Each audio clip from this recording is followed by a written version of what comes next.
United Nations Convention on the Law of the Sea.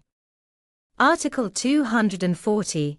General Principles for the Conduct of Marine Scientific Research. In the conduct of marine scientific research, the following principles shall apply.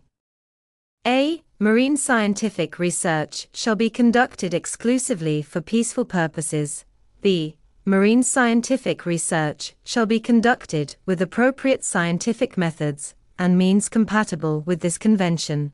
C. Marine scientific research shall not unjustifiably interfere with other legitimate uses of the sea compatible with this convention, and shall be duly respected in the course of such uses.